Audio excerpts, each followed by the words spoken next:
right, good morning, children. I hope you had a fantastic week last week, and you remember the lesson that we had for last week where we were talking about the 4 disciples, Peter, Andrew, James, and John. And today we are going to still talk about something closely related to our theme, which is Seize the Moment. How many of you remember which scripture memory it was? Last Sunday we were able to share with you, and Pastor Kingsley was able to tell us what it says, and I just want us to remember. And it said, Ephesians chapter 5 from verse 15 and verse 16, it says, "Be very careful then how you live, not as unwise, but as wise, making the most of every opportunity, for the days are evil." And today I want us to see in the Bible another kind of people who made the most of the opportunity that was given to them, and they seized the moment. And I want us to talk about 4 friends from the book of Mark chapter 2 from verse 1 to verse 12.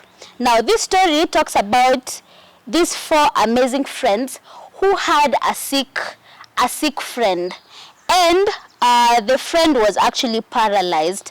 This was happening in the city called Capernaum. Now, Capernaum was a fishing village that was on the northern shore of the Sea of Galilee. And so, with their sick friend, they walked, they journeyed, and they wanted to see Jesus so that their friend can be helped. When they arrived at the place where Jesus was, there was a very huge crowd.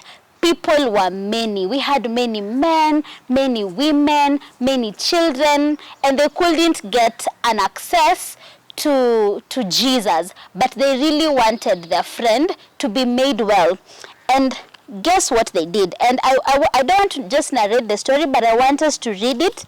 And it says, a few days later, when Jesus again entered Capernaum, the people heard that he had come home. They gathered in such large numbers, and there was no room left, not even outside the door. And he preached the word to them. Some men came bringing to him a paralyzed man, carried by 4 of them. Since they could not get him to Jesus because of the crowd, they made an opening in the roof above Jesus by digging through it, and then lowered the mat the man was lying on. When Jesus saw their faith, he said to the paralyzed man, "Son, your sins are forgiven." And actually in verse 12, we see that he was forgiven and he was healed. Now, I want us to think about these amazing friends and what they did to their loving friend. And you saw the illustration we had where Pastor Kingsley had been blindfolded, and actually Pastor Kingsley trusted that I could actually take him to the chair where he was now secure, where he could not fall. And this is what this amazing friends did to their paralyzed friend. They went to that where the crowd was, dug a hole up there on the roof, and lowered their friend all the way to Jesus' feet. And once he was there, he found his healing. And these friends actually seized the moment, and by them seizing the moment, their friend was helped. Their friend was healed. Now, when he went home and he was healed, I want us to think about how these friends saved their friend who was unwell. And I want you to think about the many people you care about. Like for me, I know I have friends, many friends who I really care about, yeah? And who I can actually call out to them, call Jesus so that Jesus can help them. And even for you, I know right now, even at home, you have friends, you have people you care about who you really want Jesus to actually care for them, for Jesus to heal them, or for Jesus to save them, or for Jesus to just help them in their time of need. And this is what we see these friends doing.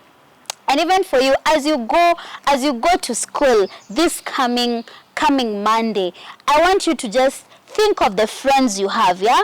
Maybe you have a sick friend, yeah, who is really in need of healing. Can you take them to Jesus' feet so that they can actually find healing? Because this is what these 4 friends did to their paralyzed friend, and their paralyzed friend was made well, yeah? Or do you have a friend who is actually not born again, and you know if you take them to Jesus, then they will find salvation? I want you to just hold their hand like I held the hand of Pastor Kingsley as he walked to the chair, and for you to hold their hand until they can be at Jesus' feet, where they will actually find salvation, or where they will find healing, where they will find faith, where they will find hope. Now that is the lesson for this Sunday, and I want us to be I want us to do something very amazing and important. I want you to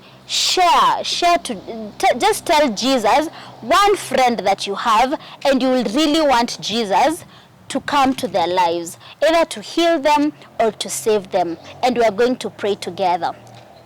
So Lord Jesus, I thank you for the children. Thank you for the lesson that we have enjoyed today on how to make the most of every opportunity that you've availed to us, or you avail to us. And Lord, I pray for the friends that they are mentioning right now by their names, oh God. I pray that you will meet them at their point of need as they bring their friends to you, oh God, as they make mention of these friends, Lord, whether these friends need healing or these friends need your salvation, oh God. I pray that, Lord, as they are brought to your feet, that they will find this healing, they will find this salvation. In Jesus' name we pray.